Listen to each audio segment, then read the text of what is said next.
Bismillahirrahmanirrahim. Assalamualaikum warahmatullahi wabarakatuh. Perkenalkan, saya mahasiswi dari Universitas Islam Negeri Alam di Makassar. Nama Pitsma Sari, Fakultas Ekonomi dan Bisnis Islam, jurusan Ilmu Ekonomi B, angkatan tahun 2018. Nah, di sini saya dari kelompok 4 ingin membahas materi tentang fertilitas. Nah, selanjutnya saya akan membahas bagaimana konsep dan analisis fertilitas. Yang pertama, yaitu studi tentang fertilitas merupakan studi yang penting di bidang kependudukan. Hal ini disebabkan oleh beberapa alasan. Yang pertama, fertilitas bertanggung jawab atas penggantian secara biologis dari kalangan hidup suatu masyarakat. Yang kedua, angka fertilitas mempengaruhi pertumbuhan jumlah penduduk secara positif, yang berarti kenaikan atau penurunan angka jumlah penduduk. Yang ketiga, yaitu fertilitas yang tidak terkontrol dapat menimbulkan masalah sosial politik. Selain itu, terdapat beberapa analisis fertilitas, yaitu pertama, lahir hidup. Kelahiran seseorang bayi tanpa memperhitungkan lamanya di dalam kandungan, di mana si bayi menunjukkan tanda-tanda kehidupan. Yang kedua, yaitu lahir mati, yaitu kelahiran seorang bayi dari kandungan yang berumur paling sedikit 28 minggu tanpa memajukan tanda-tanda kehidupan. Ketiga, yaitu abortus, kematian bayi dalam kandungan dengan umur kehamilan kurang dari 28 minggu. Ada dua macam abortus, yaitu disengaja atau tidak disengaja. Yang keempat, masa reproduksi, masa di mana perempuan mampu melahirkan, yang disebut juga usia subur. Selanjutnya, ada pun faktor yang mempengaruhi dinamika penduduk, antara lain kelahiran, kematian, dan perpindahan. Ketiga hal tersebut sering disebut sebagai unsur dinamika kependudukan. Berikut penjelasan dari masing-masing faktor. Yang pertama, kelahiran atau natalitas. Natalitas adalah angka yang menunjukkan jumlah individu baru yang lahir per 1000 penduduk per tahun. Dikutip dari buku geografi oleh Bambang Utoyo, secara umum angka kelahiran atau fertilitas terbagi menjadi 3 jenis, diantaranya angka kelahiran kasar, kelahiran umum, dan kelahiran menurut kelompok usia. Kedua, yaitu kematian atau mortalitas. Faktor kedua yang mempengaruhi dinamika penduduk adalah mortalitas, di mana mortalitas adalah angka yang menunjukkan jumlah kematian per 1000 penduduk per tahunnya. Angka kematian penduduk dalam suatu wilayah disebabkan oleh banyak faktor. Faktor pendorong kematian diantaranya yaitu tingkat kesehatan yang rendah, fasilitas kesehatan yang kurang mewadahi, bencana alam, wabah, hingga konflik antar bangsa. Ketiga, yaitu migrasi atau perpindahan. Migrasi adalah perpindahan penduduk dari suatu tempat ke tempat lain. Migrasi dapat berupa emigrasi, yakni perpindahan penduduk dari dalam negeri ke luar negeri. Imigrasi, yakni perpindahan penduduk dari luar negeri ke dalam negeri. Transmigrasi, yakni perpindahan penduduk dari pulau yang padat penduduknya ke pulau yang jarang penduduknya. Dan urbanisasi, yakni perpindahan penduduk. Sekian dari saya penjelasan tentang fertilitas. Selanjutnya akan dilanjutkan oleh teman saya, yaitu Sherina Arif. Baik, selanjutnya saya Sherina Arif akan melanjutkan penjelasan dari teman saya mengenai ukuran-ukuran dasar fertilitas. Adapun pengukuran fertilitas terbagi atas dua kelompok. Yang pertama adalah pengukuran fertilitas tahunan, yang kedua adalah pengukuran fertilitas kumulatif, di mana pengukuran fertilitas tahunan mencerminkan suatu kelompok atau beberapa kelompok dalam jangka waktu 1 tahun atau sering disebut dengan current fertility. Sedangkan pengukuran fertilitas kumulatif mencerminkan suatu kelompok atau beberapa kelompok perempuan selama masa reproduksinya. Dalam fertilitas tahunan terdapat beberapa ukuran. Yang pertama adalah angka kelahiran kasar atau CBR, di mana jumlah kelahiran hidup per 1000 penduduk dalam waktu periode tertentu atau biasa 1 tahun, yang dihitung dengan rumus CBR sama dengan jumlah kelahiran dalam setahun dibagi dengan jumlah penduduk pertengahan tahun dikalikan dengan 1000. Contoh perhitungannya yaitu banyaknya kelahiran di Provinsi A pada tahun 2020 adalah 120.885 bayi, sedangkan banyaknya penduduk pertengahan tahun 2020 sebesar 3.526.900 orang. Dengan demikian, CBR Provinsi A pada tahun 2020 adalah CBR sama dengan 120.885 dibagi dengan 3.526.900 orang dikalikan dengan 1000 menghasilkan 34,3 per 1000 penduduk, yang artinya terdapat rata-rata 34,3 kelahiran per 1000 penduduk di Provinsi A pada tahun 2020.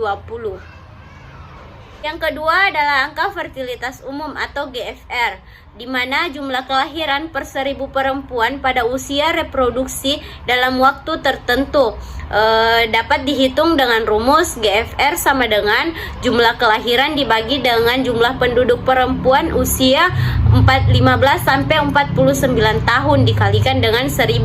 Untuk perhitungannya yaitu banyaknya kelahiran di Provinsi A pada tahun 2020 sebanyak 120.885 orang bayi, sedangkan jumlah perempuan umur 15 sampai 49 tahun pada pertengahan tahun 2020 sebanyak 1.005.325 orang.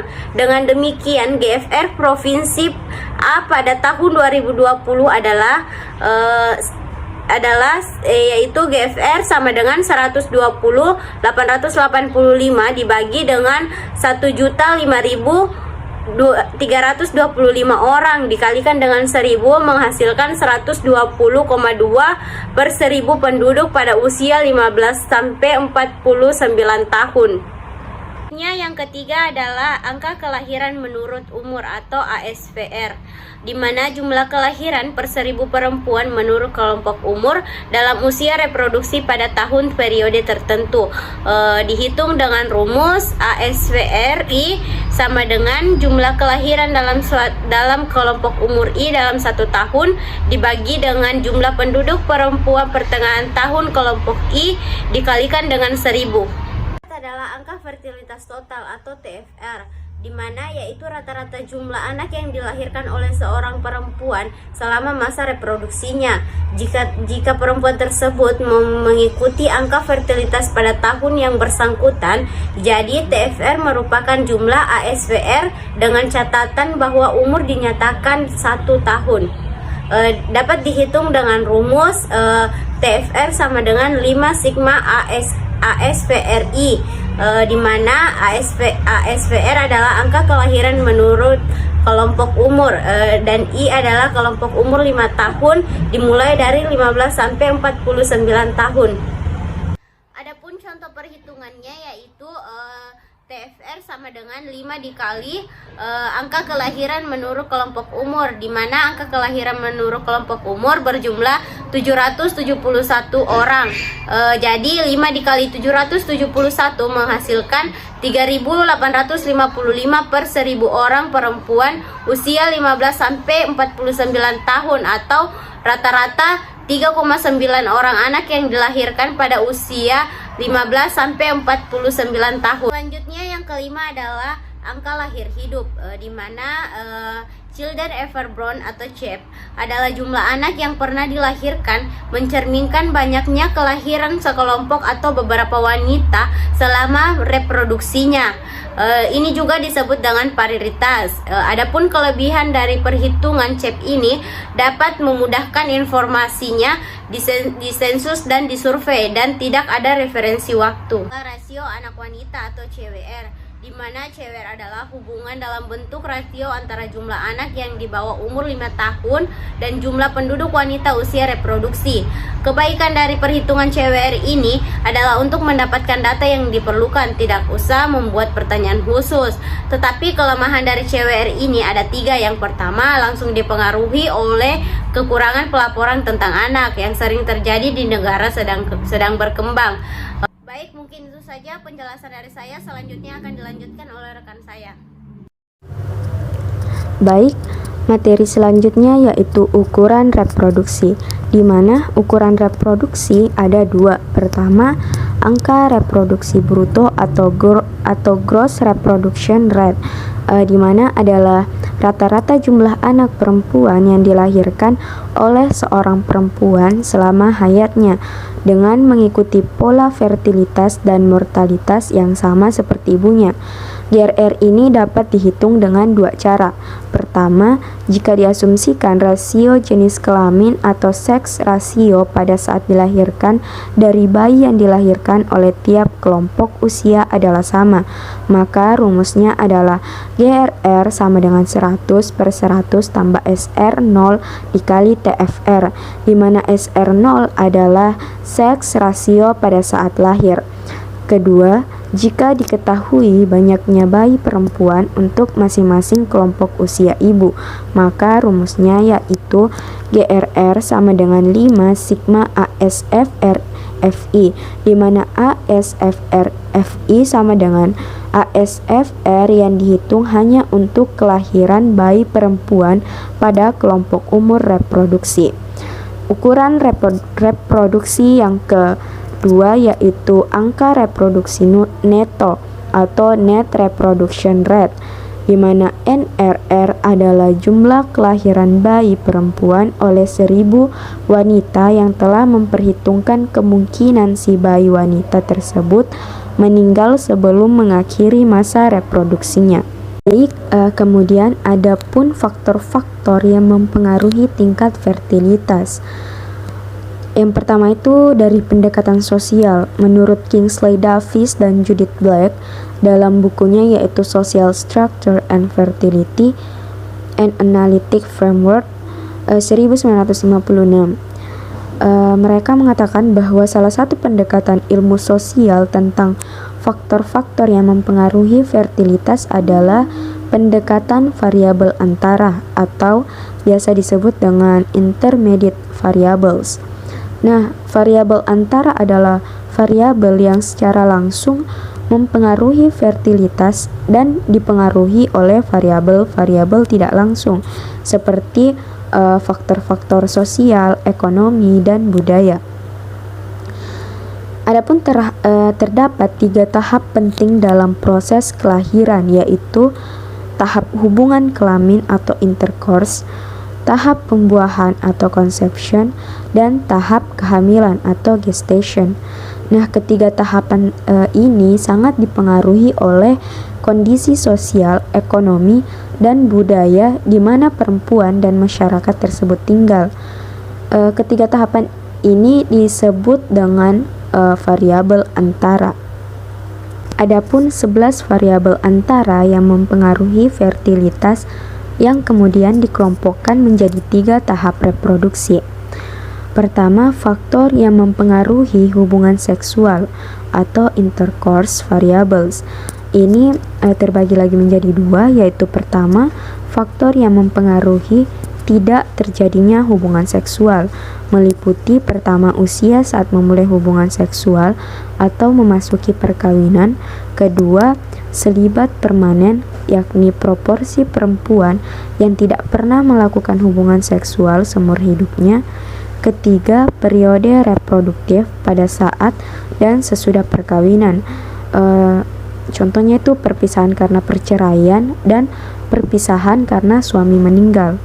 Kemudian faktor kedua yaitu faktor yang mempengaruhi terjadinya hubungan seksual. Pertama, abstinensi sukarela, contohnya itu menstrual. Kedua, abstinensi terpaksa, contohnya yaitu impotensi, sakit, berpisah sementara karena tugas atau belajar. Dan yang ketiga, frekuensi hubungan seksual. Nah, adapun faktor yang mempengaruhi pembuahan atau conception variables. Pertama, kesuburan atau kemandulan terpaksa. Di mana di sini kemandulan yang dibawa sejak lahir atau karena adanya infeksi kandungan. Kedua yaitu kesuburan atau kemandulan sukarela. Di sini diakibatkan oleh karena minum obat penyubur, sterilisasi, alasan kesehatan, dan lain-lain. Ketiga, menggunakan atau tidak menggunakan alat kontrasepsi, menggunakan cara-cara mekanik atau bahan-bahan kimia, dan menggunakan cara-cara lain. Kemudian faktor yang mempengaruhi kehamilan dan kelahiran atau gestation variable. Pertama, kematian bayi tidak sengaja seperti keguguran. Kedua, kematian bayi secara sengaja atau menggugurkan. Nah, adapun pendekatan ekonomi. Para ekonom melihat kemungkinan untuk menerangkan tinggi rendahnya tingkat fertilitas melalui pendekatan The New Home Economics yang beranggapan bahwa tinggi rendahnya tingkat fertilitas suatu kelompok masyarakat ditentukan oleh tingkat pertumbuhan ekonomi, urbanisasi, dan modernisasi. Para ekonom demografi mengetengahkan pemikiran bahwa tingkat fertilitas ditentukan pada tingkat yang paling dasar, yakni keputusan pasangan suami istri dalam hal jumlah anak. Mereka percaya bahwa teori ekonomi mikro dapat menerangkan keputusan suami istri untuk mempunyai anak atau menambah jumlah anak dengan pertimbangan kondisi ekonomi pasangan tersebut. Nah, adapun pendekatan ekonomi menurut Harvey Leibenstein dalam bukunya yaitu Economic Backwardness and Economic Growth 1975 meliputi pertama, mempunyai anak dapat dilihat dari dua segi ekonomi, yaitu kegunaannya atau utility dan biaya atau cost. Kedua, kegunaan anak meliputi dapat memberikan kepuasan kepada orang tua, dapat memberi transfer ekonomi, dapat membantu dalam kegiatan produksi, dapat menjadi sumber yang dapat membantu kehidupan orang tua di masa depan, atau dengan kata lain investasi. Ketiga, pengeluaran untuk membesarkan dan merawat anak merupakan biaya dari kepemilikan anak tersebut. Keempat, jika pendapatan orang tua meningkat, maka aspirasi orang tua untuk mempunyai anak akan berubah. Kelima, orang tua menginginkan anak dengan kualitas yang lebih baik dengan cara menyekolahkan anak setinggi mungkin, memberi makanan bergizi dengan jumlah yang cukup, memberikan kursus-kursus di luar jam sekolah, membawa ke tempat perawatan kesehatan yang lebih berkualitas. Nah, dalam hal ini, biaya untuk merawat dan membesarkan anak akan besar. Dan yang keenam, di pihak lain, kegunaan anak akan turun walaupun anak masih memberikan kepuasan psikologis, akan tetapi balas jasa ekonominya menurun karena anak-anak lebih lama berada di sekolah atau kegiatan lain untuk kepentingan anak sendiri. Ketujuh, orang tua modern dengan penghasilan cukup juga tidak lagi tergantung dari sumbangan anak. Kedelapan, dengan demikian biaya membesarkan anak menjadi lebih besar daripada kegunaannya. Kesembilan, secara ekonomi, hal tersebut mengakibatkan permintaan terhadap anak menurun dan pada gilirannya akan menurunkan tingkat fertilitas. Nah, adapun menurut Gary Becker, pendekatan ekonominya itu meliputi pertama, memperkenalkan analisis fertilitas dengan menggunakan pendekatan ekonomi yang menekankan analisisnya pada pengaruh tingkat pendapatan orang tua dan biaya merawat serta membesarkan anak terhadap tingkat kelahiran. Kedua, anak dapat dianggap sebagai barang konsumsi tahan lama yang akan memberikan kepuasan. Ketiga, orang tua mempunyai pilihan antara kuantitas dan kualitas anak. Keempat, kualitas anak diartikan sebagai pengeluaran rata-rata untuk anak oleh satu keluarga yang didasarkan pada dua asumsi. Pertama, selera orang tua tidak berubah. Kedua, harga anak dan harga barang-barang konsumsi lainnya tidak dipengaruhi keputusan rumah tangga untuk berkonsumsi. Anak tidak dapat dibeli seperti komoditas, melainkan harus dihasilkan sendiri oleh keluarga. Oleh karena itu, biaya total merawat dan membesarkan anak akan berbeda untuk setiap keluarga. Baik, kemudian studi fertilitas di Indonesia. pemerintah Indonesia telah berhasil melaksanakan program keluarga berencana atau KB sejak tahun 1971 yang ditandai dengan penurunan tingkat fertilitas dari 5,61 anak per wanita usia subur pada tahun 1971 menjadi 3,3 anak per wanita usia subur pada tahun 1990 dan 2,27 anak per wanita usia subur pada tahun 2000 dan 2,41 pada tahun 2010. Nah, keberhasilan program KB bahkan telah mendapatkan pengakuan dari dunia internasional ketika Indonesia menerima penghargaan kependudukan dari Persatuan Bangsa-Bangsa pada tahun 1989. Keberhasilan pengendalian kelahiran selama ini juga tercermin dalam penurunan laju pertumbuhan penduduk. Pertumbuhan penduduk pada tahun 1971-1980 mencapai 2,31% per tahun dan menurun hingga 1,49% pada tahun 2000 sampai 2010. Fenomena TFR yang tidak berubah ini sebenarnya juga dialami oleh negara-negara lain yang sedang mengalami transisi fertilitas. Fenomena TFR yang konstan di banyak negara termasuk Indonesia patut menjadi perhatian sehingga diperlukan analisa yang mendalam terhadap faktor-faktor yang berpengaruh terhadap TFR. Nah, menurut Bongartz, faktor yang menyebabkan TFR stagnan adalah penurunan yang tajam dalam permintaan dan pemakaian kontrasepsi serta perubahan dalam preferensi fertilitas yang diukur dari jumlah anak yang diinginkan.